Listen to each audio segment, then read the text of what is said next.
देवराजसेव्यमान पावनाग्निपङ्कजं यालयज्ञसूत्रमिन्दुशेखरं कृपाकरं नारदादियोगिवृन्दवन्दितं दिगम्बरं काशिकापुरादिनाथकालभैरवं भजे भानुकोटिभास्वरं भवाब्धितारकं परं नीलकण्ठमीप्सितार्थदायकं त्रिलोचनं कालकालमम्बुजाक्षमक्षशूलमक्षरं काशिकापुरादिनाथकालभैरवं भजे शूलटङ्कपाशदण्डपायिमाकिकारणं श्यामकायमादिक्षरं निरामयं भीमविक्रमं प्रभुं विचित्रताण्डवप्रियं काशिकापुरादिनाथकालभैरवं भजे मुक्तिदायकं सचारुविग्रहं भक्तवत्सलं स्थितं समस्तलोकविग्रहं निक्वणन्मनोग्रहेम किङ्किणीलसत्यटिं काशिकापुरादिनाथकालभैरवं भज धर्मसेतुपालकं तद्धर्ममार्गनाशकं कर्ममोचकं सुशर्मदायकं विभुं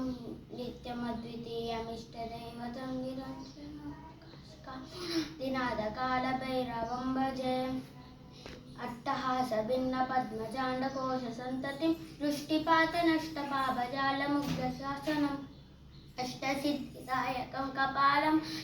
तरं काशिकापुरादिनाथकालभैरवं भजे रत्नपादुकाप्रभाभिरामपादयुग्मकं नित्यमद्वितीयमिष्टदैवतं निरञ्जनम् नृत्यदर्भनाशनं करालदंष्ट्रभूषणं काशिकापुरादिनाथकालभैरवं भज भूतसङ्गनायकं विशालकीर्तिदायकं काशीवासलोकपुण्यपापशोधकं विभुं नीतिमार्गकोविदं पुरातनं जगत्पतिं काशिकापुरादिनाथकालभैरवं भजे कालभैरवाष्टकं पठन्ति ये मनोहरं ज्ञानमुक्तिसाधकं विचित्रपुण्यवर्धनं लोभदैन्यकोपतापनाशनं ते प्रयन्ति कालभैरवाङ्घ्रिसन्निधिं ध्रुवम् नमः शिवाय शम्भो शङ्कर नमः शिवाय साम्ब सदाशिव ओं नमः शिवाय।